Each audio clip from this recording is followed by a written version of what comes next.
نحمده ونصلي على رسول الكريم اما بعد اعوذ باللہ من الشیطان الرجیم بسم اللہ الرحمن الرحیم الحمدللہ رب العالمین الصلاۃ والسلام علی سید المرسلین خاتم النبیین رحمۃ للعالمین۔ تمام تعریفیں اللہ ہی کے لیے جو تمام جہانوں کا پالنے والا ہے، مالک ہے، پروردگار ہے۔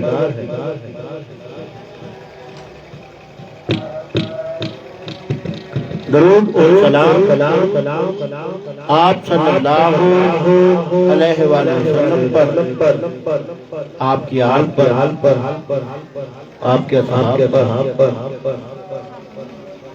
آج کا موضوع روح۔ حضرت ابن عباس رضی اللہ تعالی عنہ فرماتے ہیں کہ یہود رسول اکرم صلی اللہ علیہ وسلم سے دریافت کیا، آپ صلی اللہ علیہ وسلم ہمیں روح کی حقیقت بتائیے، اور وہ روح جو جسم میں ہوتی ہے اس پر کس طرح عذاب ہوتا جبکہ وہ خدا کے حکم سے پیدا ہوئی ہے، کیونکہ اس وقت تک روح کی حقیقت پر مشتمل کوئی وحی نازل نہیں ہوئی تھی، اس لیے سرور کونین صلی اللہ علیہ وسلم نے ان کو کوئی جواب نہیں دیا۔ بس جبرائیل علیہ السلام اس آیت کے ساتھ نازل ہوئے، وہ آپ سے روح کے بارے میں دریافت کرتے ہیں۔ آپ صلی اللہ علیہ وسلم فرما دیجئے کہ روح تو میرے رب کے حکم کا اثر نتیجہ ہے، اور تم کو اس کا بہت تھوڑا علم دیا گیا ہے۔ بس اس بات کو مد نظر رکھنا چاہیے کہ جب رسول اکرم صلی اللہ علیہ وسلم نے روح اور اس کی حقیقت کے بارے میں بحکم الہی خاموشی اختیار فرمائی، جبکہ آپ صلی اللہ علیہ وسلم کی ذات گرامی صدف علم اور منبع حکمت تھی، تو پھر دوسروں کے لیے اس معاملے میں غور و خوض کرنا یا اس کی حقیقت کے بارے میں اشارہ کرنا کس طرح ممکن ہے؟ لیکن چونکہ نفوس بشری ان امور سے آگاہ ہونے کے مشتاق رہتے ہیں جو معقول باتیں اور چیزیں ہیں، اور نفس کا یہ طبعی تقاضا ہے کہ جہاں اس کو سکون اور ٹھہرنے کا حکم دیا جاتا ہے، وہاں بھی وہ اس طبعی تقاضے کی بدولت حرکت سے باز نہیں آتا۔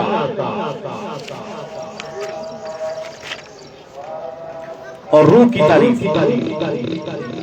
علامہ ابن قیم کتاب الروح میں بیان کرتے ہیں، کتاب و سنت، اجماع صحابہ اور عقلی دلائل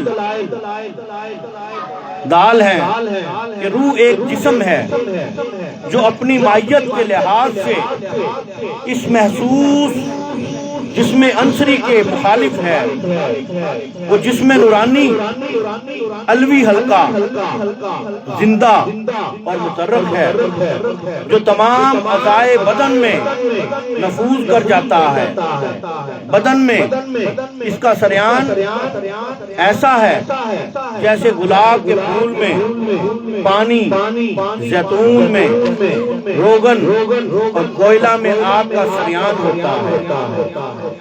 روح جسم لطیف ہے روح کا جسم لطیف ہونا اور اس جسم عنصری کا مخالف ہونا قرآن مجید سے ثابت ہے۔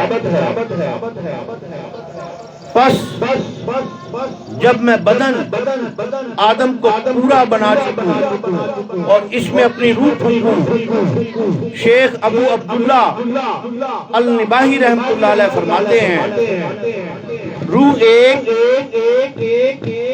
لطیف جسم ہے جو حس اور لمس سے بالا تر ہے، جس کو نہ چھوا جا سکتا ہے، نو حواس خمسہ سے محسوس کیا جا سکتا ہے، اور اس کے بارے میں صرف اتنا کہا جا سکتا ہے کہ وہ موجود ہے۔ اور شیخ ابن عطا رحمۃ اللہ علیہ فرماتے ہیں اللہ تعالیٰ اجساد و اجسام سے پہلے ارواح کو پیدا فرمایا، جیسا کہ ارشاد ہے لَقَدْ خَلَقْنَاكُمْ، پہلے ہم نے ارواح کو پیدا کیا، ثُمَّ صَوَّرْنَاكُمْ، اس کے بعد ہم نے تم کو صورتیں عطا کی۔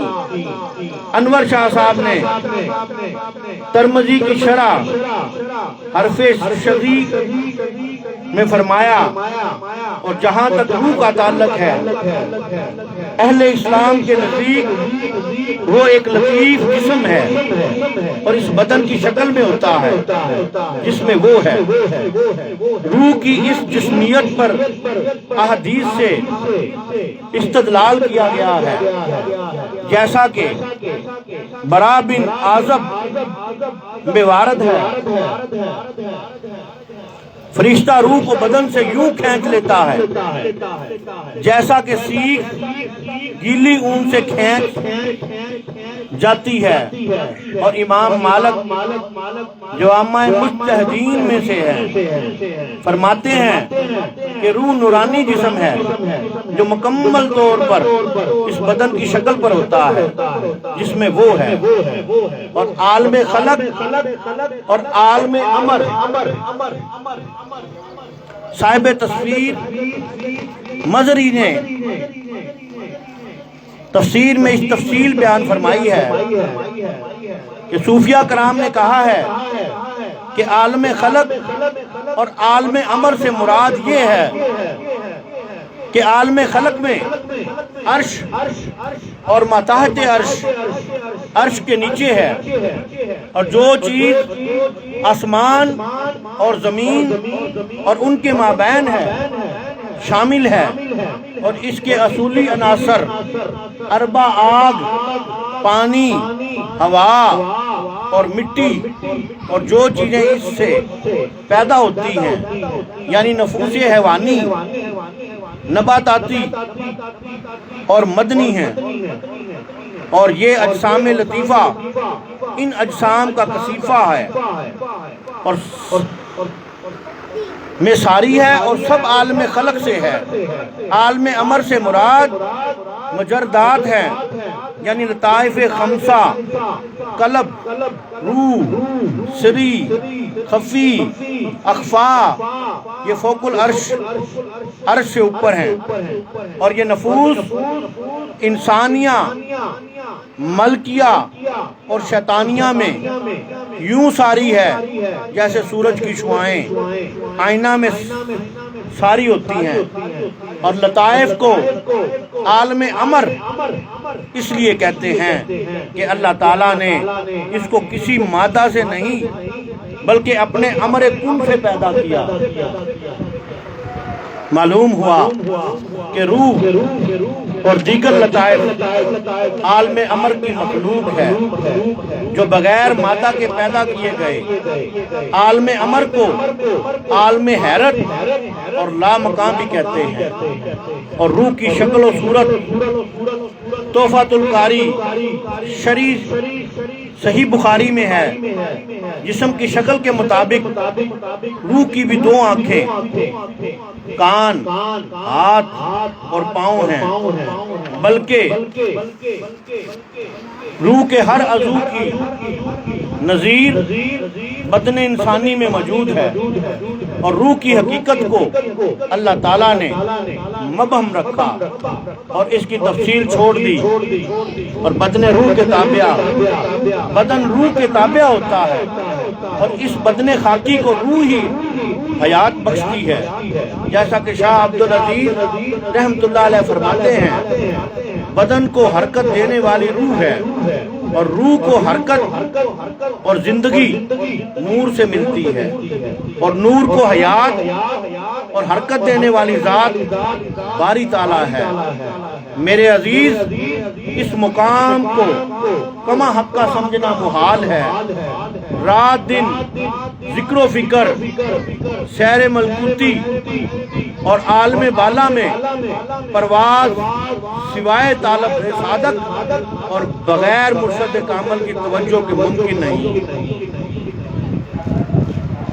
اور حدیث شریف میں ہے کہ رسول اکرم صلی اللہ علیہ وسلم نے فرمایا پیر اور جمعرات اللہ تعالیٰ کے حضور انسانی اعمال پیش ہوتے ہیں، اور پیغمبروں اور موتا کے والدین کے سامنے ان مرنے والوں کے اعمال جمعہ کے دن پیش ہوتے ہیں، بس وہ ان کی نیکیوں سے خوش ہوتے ہیں، اور ان کے پاکیزہ چہروں کی سفیدی نور اور بڑھ جاتی ہے اور چمک دمک میں اضافہ ہو جاتا ہے۔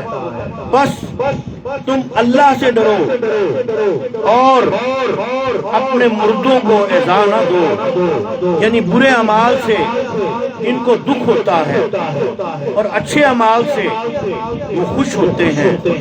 ایک دوسری حدیث شریف میں اس طرح آیا ہے بے شک تمہارے اعمال تمہارے کنبے کے مرنے والوں پر پیش کیے جاتے ہیں، اگر وہ اعمال اچھے ہوتے ہیں تو وہ خوش ہو جاتے ہیں، اگر ایسا نہیں ہوتا اعمال برے ہوتے ہیں تو وہ کہتے ہیں کہ بارے الہ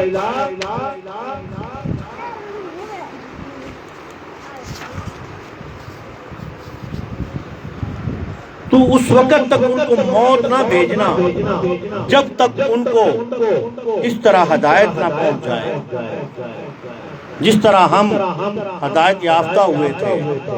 رسول اکرم صلی اللہ علیہ وسلم کی روح مطہر شیخ واسطی رحمۃ اللہ علیہ سے کسی نے سوال کیا کیا رسول اکرم صلی اللہ علیہ وسلم کس وجہ سے خلق میں سب سے زیادہ علیم تھے؟ اور انہوں نے جواب دیا کہ اس کی وجہ یہ تھی آپ صلی اللہ علیہ وسلم کی روح مطہر سب سے پہلے پیدا کی گئی تھی، اسی لیے اس روح مطہر کو تمکین و استقرار کا موقع سب سے زیادہ حاصل ہوا۔ کیا تم نے نہیں دیکھا کہ آپ صلی اللہ علیہ وسلم نے ارشاد فرمایا، یعنی میں اس وقت بھی نبی تھا جبکہ آدم روح اور جسم کے درمیان تھے، حضرت آدم ابھی پیدا بھی نہیں ہوئے تھے۔ کسی بزرگ نے کہا کہ روح نور عزت سے پیدا ہوئی ہے اور ابلیس آتش عزت سے پیدا کیا گیا ہے، چنانچہ اللہ تعالیٰ کے حضور میں اس نے جواباً کہا تھا الہی تو نے مجھے آگ سے پیدا کیا ہے اور اس کو یعنی آدم کو مٹی سے پیدا کیا ہے۔ وہ یہ نہیں سمجھ سکا کہ نور نار سے بہتر ہے، یعنی آگ سے۔ اور حضرت ابن عباس رضی اللہ تعالیٰ عنہ کا قول ہے، حضرت ابن عباس رضی اللہ تعالیٰ عنہ سے کسی شخص نے سوال کیا کہ مرنے کے بعد جسم سے جدا ہو کر روح کہاں چلی جاتی ہے؟ آپ نے جواب میں کہا کہ بتاؤ، تیل ختم ہونے کے بعد چراغ کی روشنی کہاں چلی جاتی ہے؟ پھر ان سے کہا گیا کہ بتائیے جسم بوسیدہ ہو کر کہاں چلا جاتا ہے؟ انہوں نے کہا بتاؤ، مرض میں مبتلا ہو کر جسم کا گوشت کہاں چلا جاتا ہے؟ میرے پروردگار نے مجھے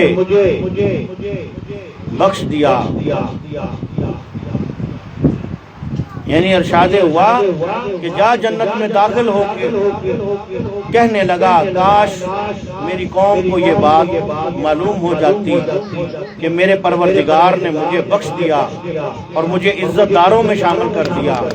اس سے معلوم ہوا کہ قوم نے جو سلوک اس مرد مومن کے ساتھ کیا تھا اسے بعد وفات یاد تھا، کیونکہ یہ بات اس نے بعد وفات کہی، جیسے اللہ تعالیٰ نے قرآن پاک میں فرمایا اس نے یہ بات اظہار افسوس کے طور پر کی، بعد وفات روح سنتی، پہچانتی اور جواب بھی دیتی ہے۔ حضور صلی اللہ علیہ وسلم کی عادت مبارکہ یہ تھی کہ جب کسی قوم پر فتح پاتے تو 3 دن رات وہاں قیام فرماتے۔ جب بدر میں تیسرا دن آیا تو سواری کا حکم دیا، اس پر پلان رکھا گیا۔ پھر آپ صلی اللہ علیہ وسلم بدر کے گڑھے کی طرف چلے گئے اور اس کنویں کے کنارے کھڑے ہوئے جس میں صنادید قریش کی لاشیں پڑی تھی، پھر ان کا نام لے کر پکارنے لگے۔ بس حضرت عمر نے عرض کیا یا رسول اللہ صلی اللہ علیہ وسلم آپ ان اجساد سے کلام فرما رہے ہیں جن میں ارواح نہیں۔ تو حضور صلی اللہ علیہ وسلم نے جواب دیا قسم اس ذات کی جس کے قبضے میں محمد صلی اللہ علیہ وسلم کی جان ہے، تم ان سے زیادہ نہیں سن سکتے۔ اور عائشہ صدیقہ رضی اللہ تعالیٰ عنہ فرماتی ہیں، آپ فرماتی ہیں کہ رسول اللہ علیہ وسلم نے فرمایا کہ جو شخص اپنے بھائی کی قبر کی زیارت کرے اور قبر کے پاس بیٹھا تو وہ میت اس سے مانوس ہوتی ہے اور سلام کا جواب دیتی ہے۔ تفسیر ابن کثیر اور حضرت ابو ہریرہ رضی اللہ تعالیٰ عنہ سے روایت ہے کہ ایک سیاہ رنگ کی عورت مسجد میں جھاڑو دیتی تھی۔ حضور صلی اللہ علیہ وسلم نے ایک روز اسے نہ پایا، چند روز کے بعد اس کے متعلق پوچھا تو بتایا گیا کہ وہ مر چکی ہے۔ ابن مرزوق رضی اللہ تعالیٰ عنہ کی روایت ہے کہ حضور صلی اللہ علیہ وسلم اس کی قبر کے پاس سے گزرے تو پوچھا یہ کس کی قبر ہے؟ عرض کیا ام مہاجن کی۔ فرمایا وہ جو مسجد میں جھاڑو دیتی تھی؟ عرض کیا جی ہاں۔ پھر صف باندھی گئی، نماز جنازہ پڑھی، پھر ام مہاجن سے سوال کیا تم نے کون سا عمل افضل پایا؟ صحابہ رضی اللہ تعالیٰ نے عرض کی یا رسول اللہ صلی اللہ علیہ وسلم کیا یہ آپ کی آواز سن رہی ہے؟ فرمایا تم اس سے زیادہ نہیں سن سکتے۔ پھر عورت نے جواب دیا مسجد میں جھاڑو دینے کے عمل کو افضل پایا۔ اور حضرت ابو ہریرہ سے مروی ہے کہ حضور صلی اللہ علیہ وسلم نے فرمایا کہ جب کوئی آدمی کسی ایسے آدمی کی قبر سے گزرے جسے وہ پہچانتا ہو اور وہ سلام کرے تو میت اس کے سلام کا جواب دیتی ہے۔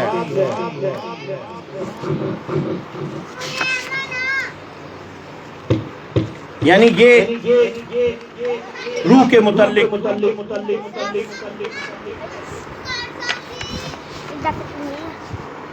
یہ روح کے متعلق قرآن اور حدیث سے میں بیان کر رہا تھا، لیکن ضرورت اس امر کی ہے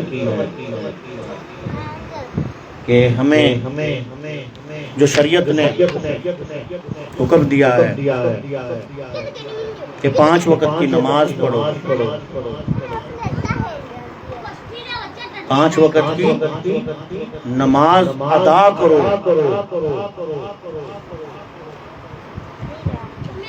ادا کرنے کا حکم ہے۔ خشوع اور خضوع سے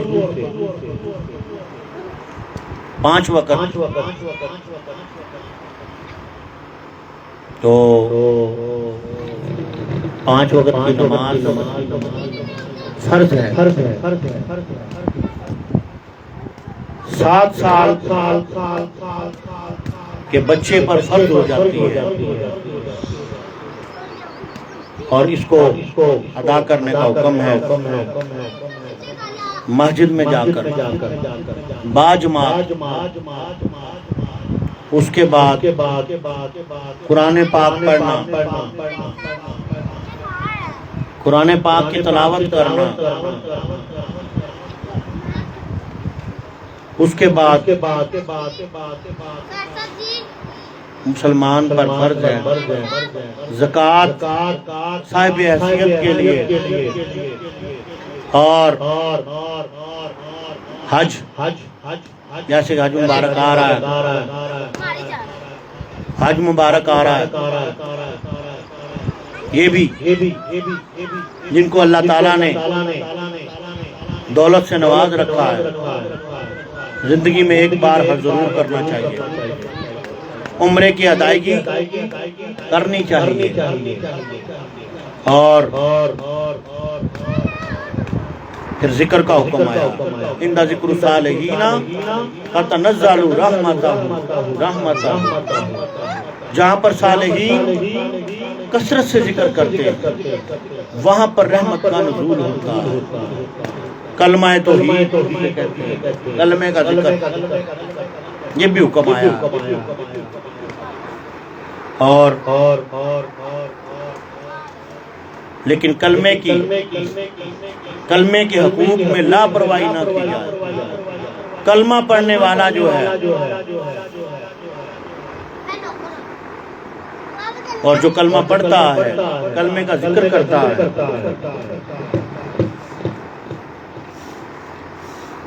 اس کے لیے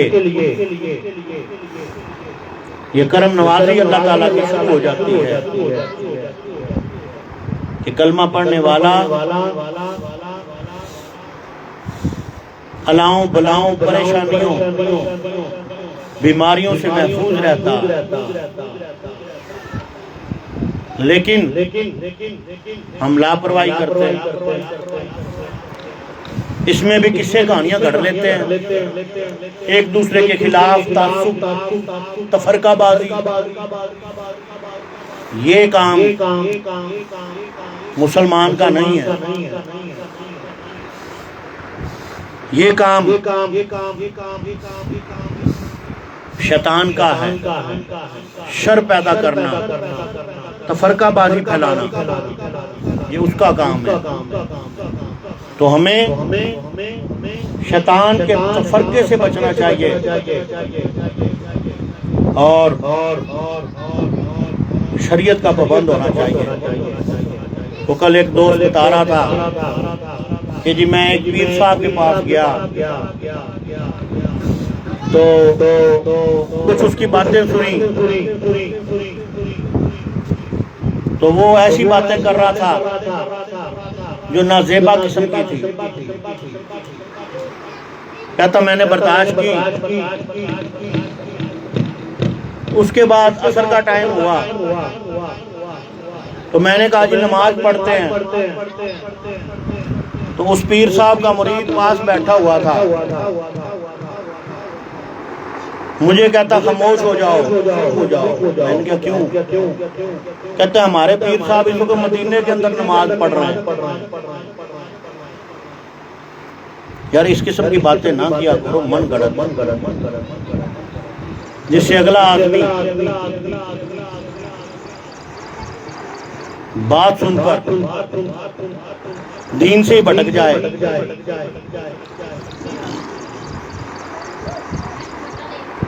حکم نماز کا جو آیا ہے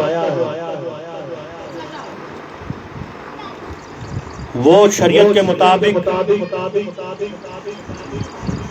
باجماعت، اگر جماعت نکل جائے تو علیحدہ پڑھ لے. لیکن یہ بات کرنا کہ خاموش ہو جاؤ، اس وقت ہمارے پیر صاحب مدینے پہنچ گئے ہیں، یا ہمارے پیر صاحب نے حکم دیا کہ نماز قائم کرو، پڑھنے کا حکم کہیں پہ بھی نہیں آیا. ایسی بکواس بھی سننے کو ملتی ہے. تو ایسے لوگوں کو آپ پیر صاحب نہ کہا کریں، اس میں آپ بھی گنہگار ہوتے ہیں۔ یہ جو ہوتے ہیں تو فرقہ باد ہوتے ہیں۔ جس بندے کا شریعت سے کوئی تعلق نہیں،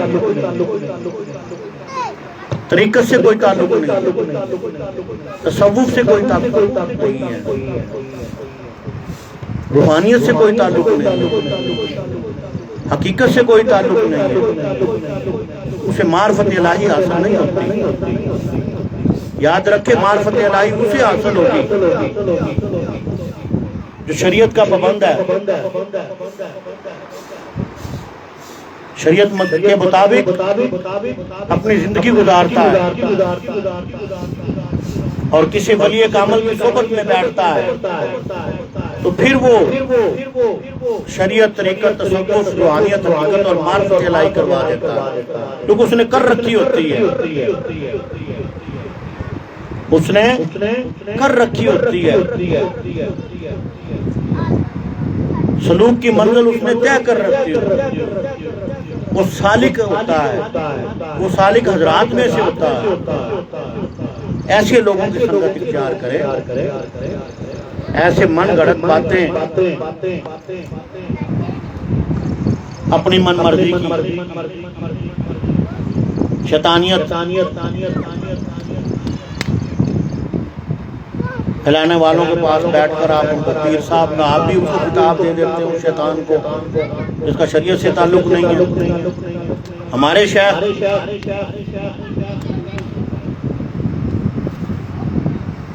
بھاگلپور سے لے کے چٹاگانگ، بہار، لکھنؤ، مسوڑی شریف، گارڈن ٹاؤن، لاہور، راول پنڈی، صدیقی چوک، سیٹلائٹ ٹاؤن، ہم نے ان بزرگان دین کو شریعت کے مطابق دیکھا ہے، 5 وقت نماز پڑھتے ہوئے، تہجد گزار، قرآن پاک کی تلاوت کرتے ہوئے اور شریعت کا درس دیتے ہوئے، اپنے مریدوں کو 5 وقت کا نماز پڑھنے کا حکم دیتے ہوئے، قرآن پاک کی تلاوت کرتے ہوئے اور شریعت کے مطابق زندگی گزارنے کا حکم دیتے ہوئے، ہم نے اپنے مشائخ کو یہ سنا ہے، یہ فرماتے ہوئے، اور یہ فرماتے ہوئے سنا ہے کہ جو شخص شریعت کا پابند نہیں، پانی پر چل کے دکھائے، ہوا میں اڑ کے دکھائے، آگ منہ سے نکال کے دکھائے، وہ ولی اللہ نہیں ہو سکتا۔ ولی وہی ہے جو شریعت کے مطابق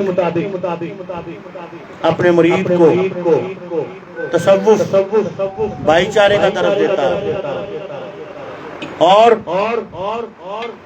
ان کو ایک مقام پر اکٹھا کر دیتا ہے، ایک ہی سب پہ کھڑے ہو گئے محمود و عیاض، نہ کوئی بندہ رہا اور نہ کوئی بندہ نواز، وہ تو اس طریقے سے بنا دیتے ہیں اپنے مرید کو، اس کے اندر عاجزی پیدا کر دیتے ہیں،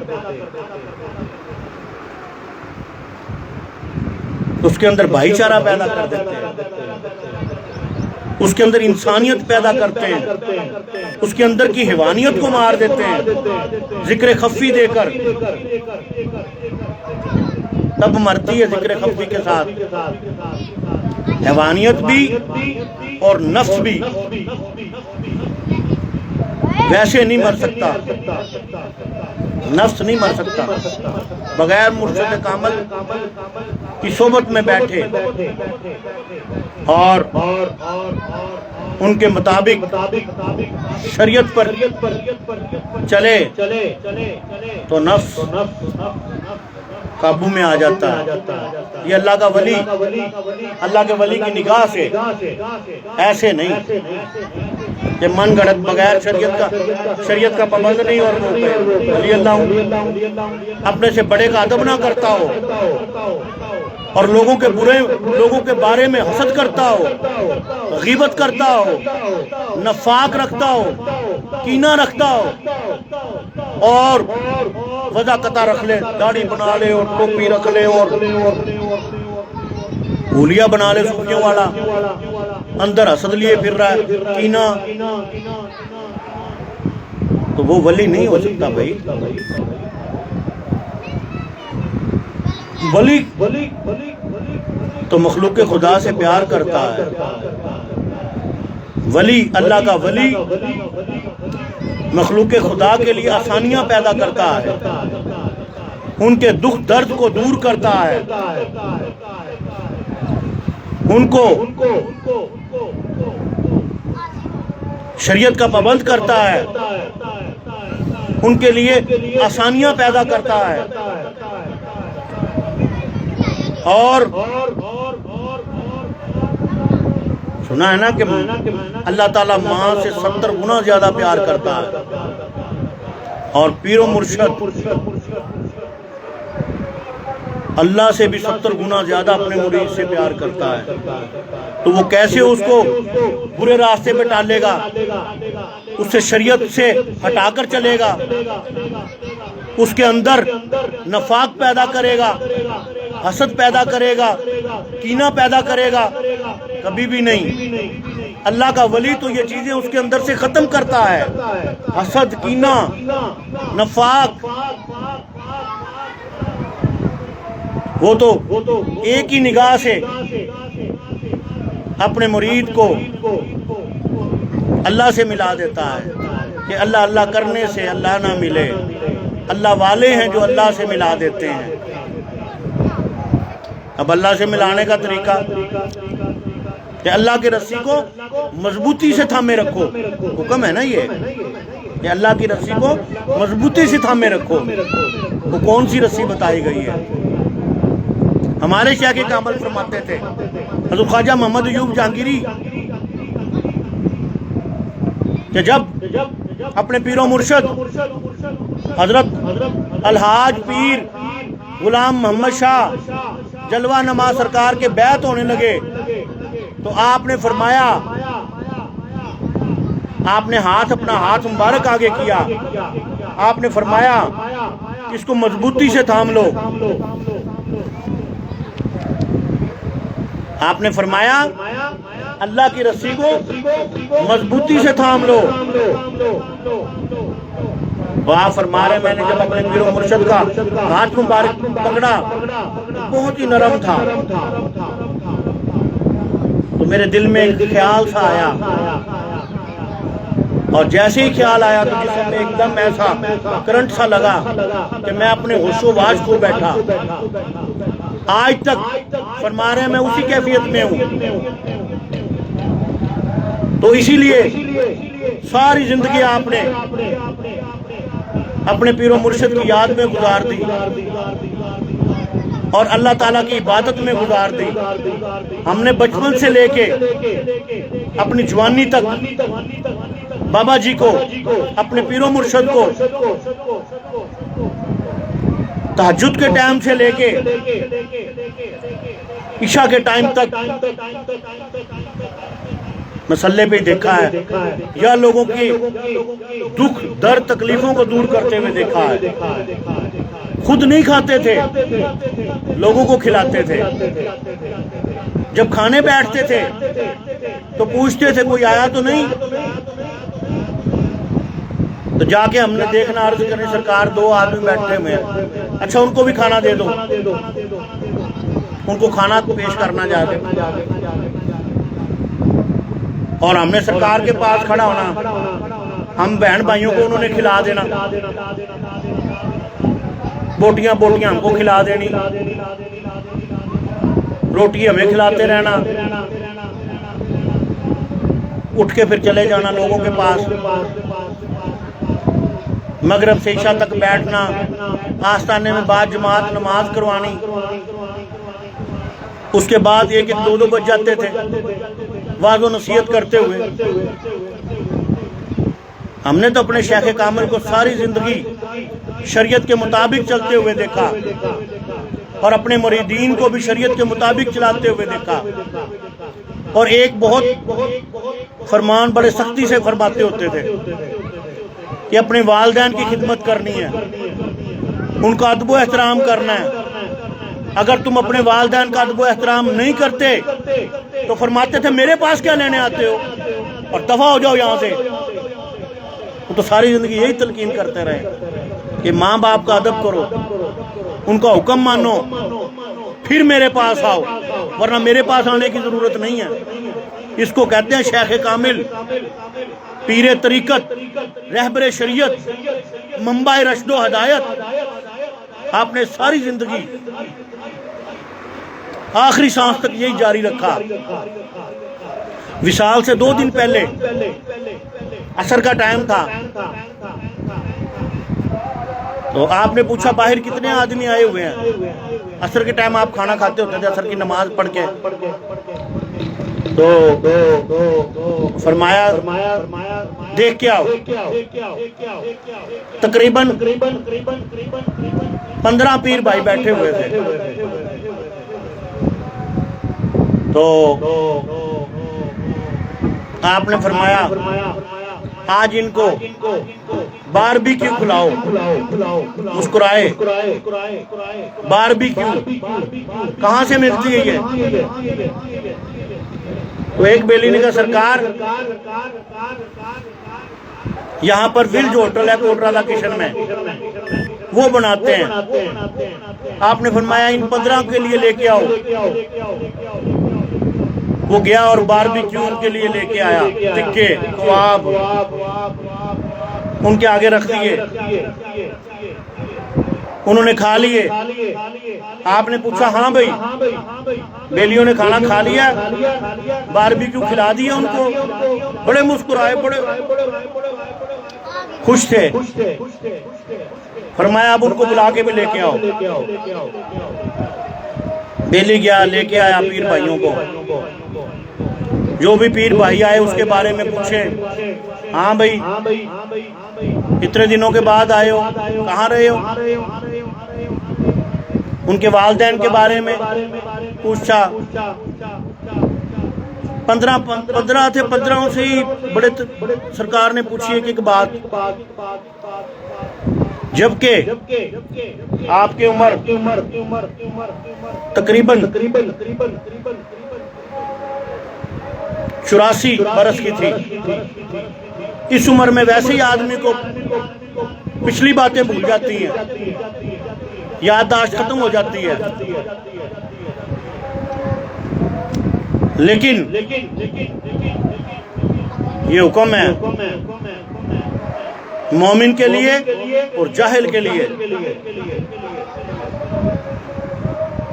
جتنی زیادہ عمر بڑھتی جاتی ہے جاہل کی جہالت اتنی زیادہ بڑھتی جاتی ہے، اور سالک کی جتنی زیادہ عمر بڑھتی جاتی ہے اسی طرح اس کے علم میں شفافیت آ جاتی ہے۔ تو ہمارے شیخ کامل کے علم میں بہت شفافیت آ گئی تھی، اور میں بڑے غور سے سنتا تھا آپ کی بات۔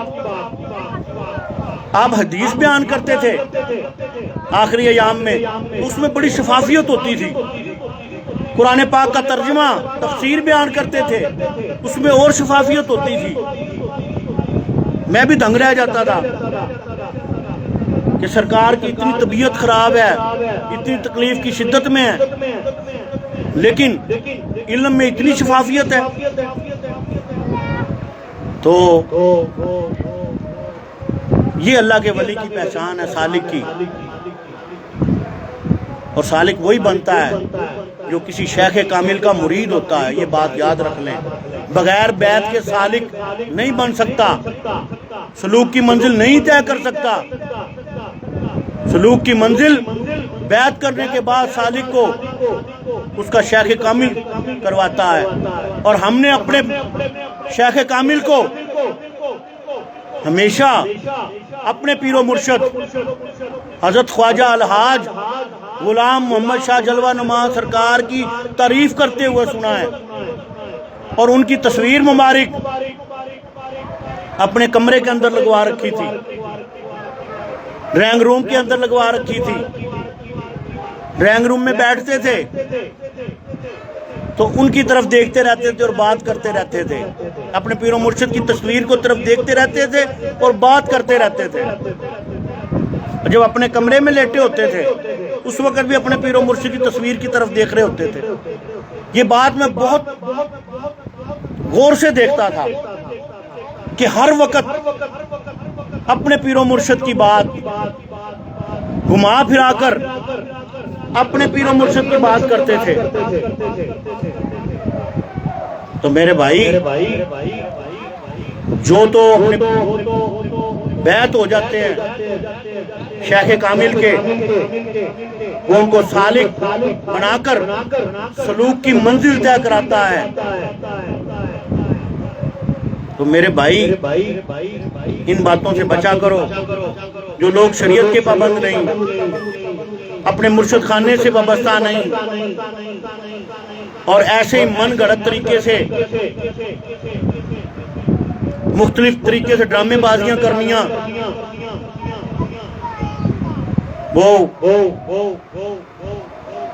وہ راہ پر ہدایت پر نہیں ہے.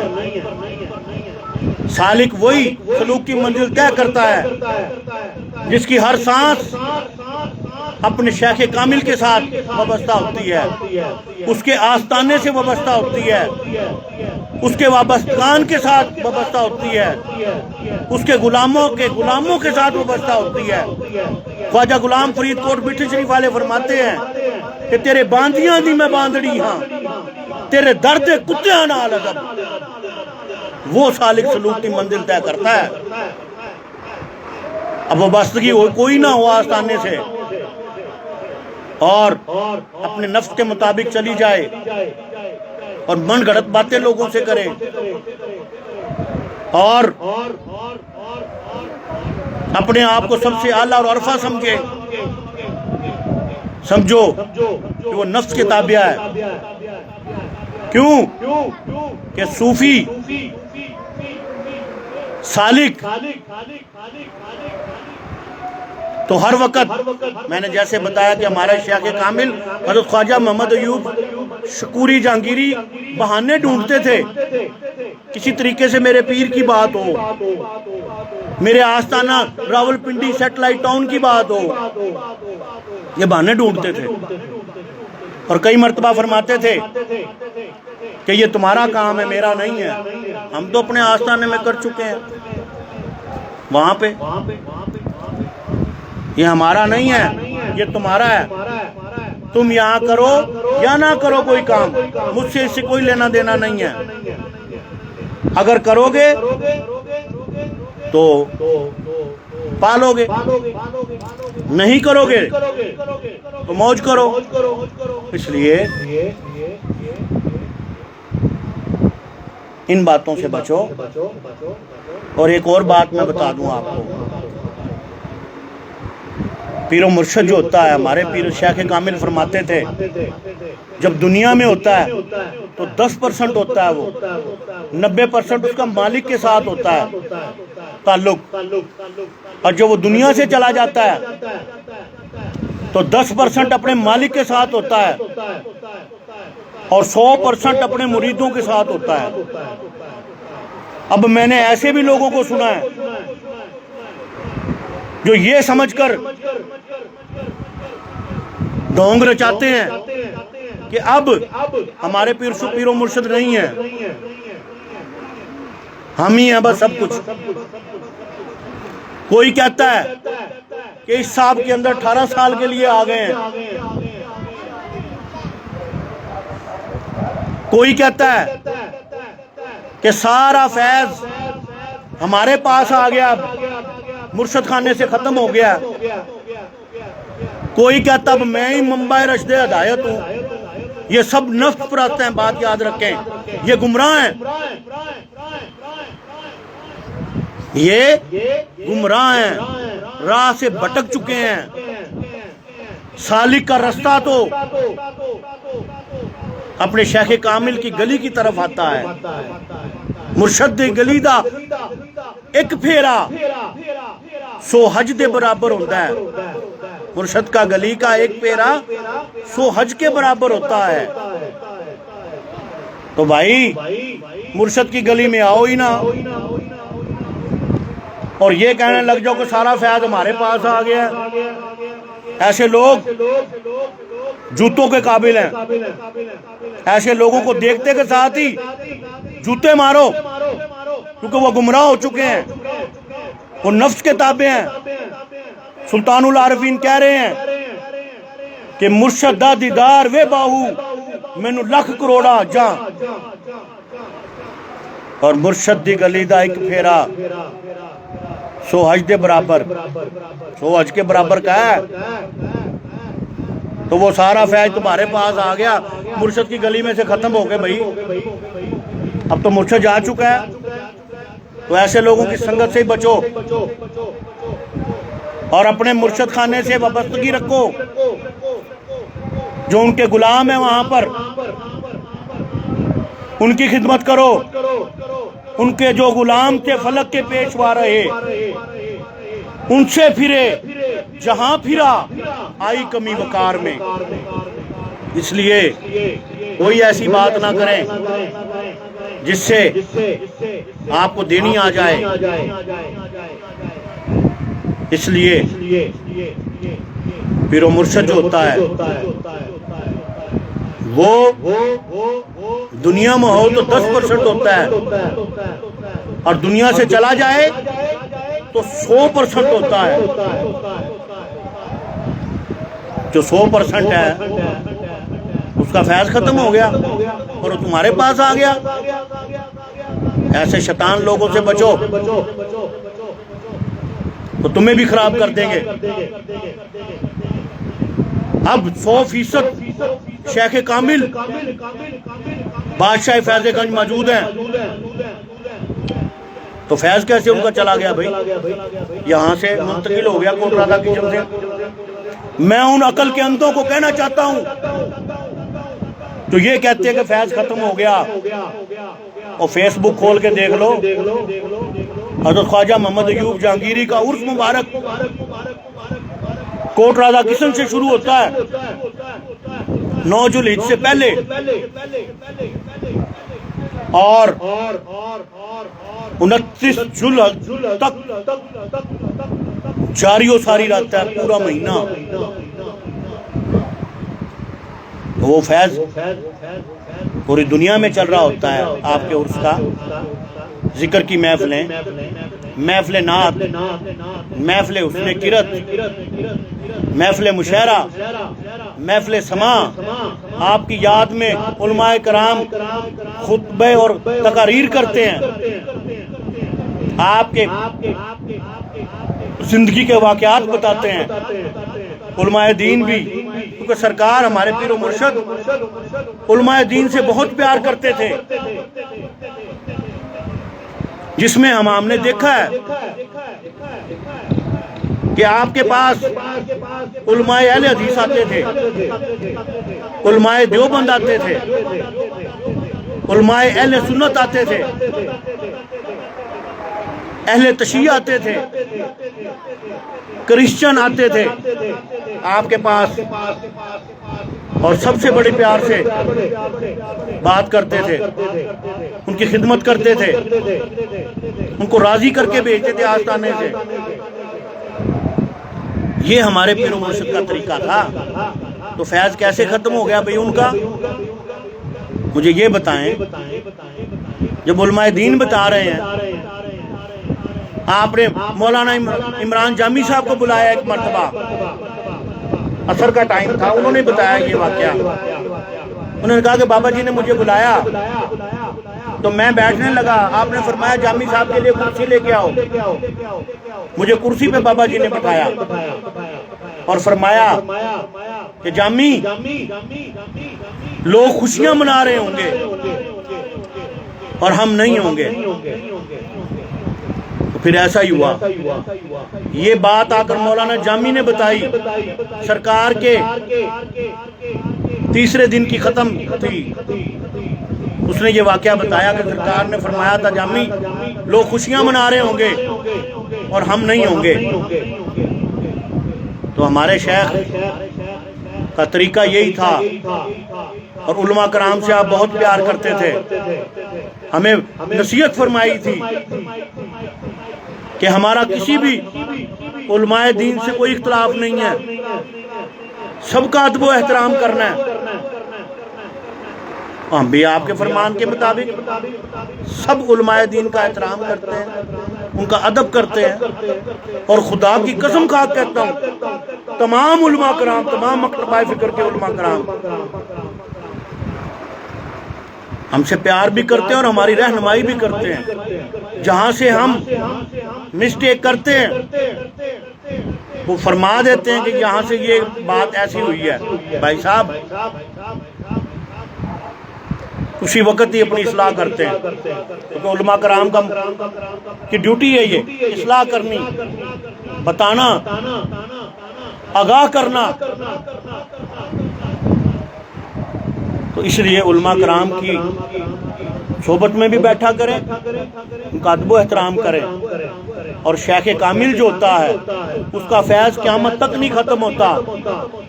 اور جو یہ کہتے ہیں کہ ختم ہو گیا، سمجھو وہ گمراہ اور بھٹکے ہوئے ہیں، وہ نفس کے پیچھے لگے ہوئے ہیں، وہ نفس کے تابع ہیں۔ ایسے لوگوں کی سنگت سے بچو، صحبت سے بچو۔ جو لوگ دیوانے ہیں آج بھی آستانہ عالیہ، ایوبیہ، جلوہ نمایہ، شکوریہ، جہانگیریہ سے وابستہ ہیں اور حاضری دیتے ہیں، ان لوگوں کی سنگت میں جایا کرو، ان کی صحبت میں بیٹھا کرو۔ کیوں کہ وہ راہ پر ہے، وہ راہ پر ہے، وہ سیدھے رستے پہ چل رہے ہیں اپنے پیر و مرشد والے، وہ رستے سے ہٹے نہیں ہیں۔ اور جو رستے سے ہٹ گئے ہیں وہ کہتے ہیں کہ سارا فیض ہی ہمارے پاس آ گیا، ہم ہی بن گئے، ہم سب کچھ۔ وہ تو نفس ان کو لے گیا وہاں تک، نفس کے تابع ہوئے اپنے آپ کو سب کچھ سمجھتے ہیں۔ تو بھائی شیخ کامل کے آستانے سے آخری سانس تک اپنی وابستگی رکھو، ان سے تعلق رکھو، ان کے وابستگان سے تعلق رکھو جو وہاں جھاڑو دیتے ہیں، خدمت کرتے ہیں دربار کی، ان سے جا کر ملو، ان سے گلے ملو جا کر، وہ بھی تمہیں کچھ نہ کچھ بتا دیں گے، کچھ نہ کچھ رہنمائی کر دیں گے، اور تم سے پیار کریں گے وہ۔ اس لیے کوئی ایسا کام نہ کریں جس سے کل کو دینی آ جائے، کیونکہ پیر جو ہوتا ہے وہ اپنے مریدوں کے سر پہ رہتا ہے کہ پیر مریداں دے سر تے رہندا پاویں جھوٹے ہون یا سچے، مالی باغ دی راکھی کردہ پھل کچے ہون یا پکے۔ تو اس لیے میرے بھائی ہمیں وہ کام کرنا چاہیے جو ہمارے پیر و مرشد نے کیا ہے۔ ساری زندگی وہ شریعت کے مطابق چلے ہیں، قرآن پاک کی تلاوت کرتے تھے، ذکر اذکار کرتے تھے، ذکر اذکار کرواتے تھے۔ ہمیں بھی یہی کام کرنا چاہیے، اپنے پیر و مرشد کے نقش قدم پہ چلنا چاہیے، ایک دوسرے سے پیار اور محبت سے رہنا چاہیے، ٹھیک ہے نا؟ یہ طریقہ ہے۔ اور جو ہمیں انہوں نے بتایا ہے کہ ذکر و فکر، تصور شیخ، ذوق و شوق، یہی عاشقوں کی نماز ہے۔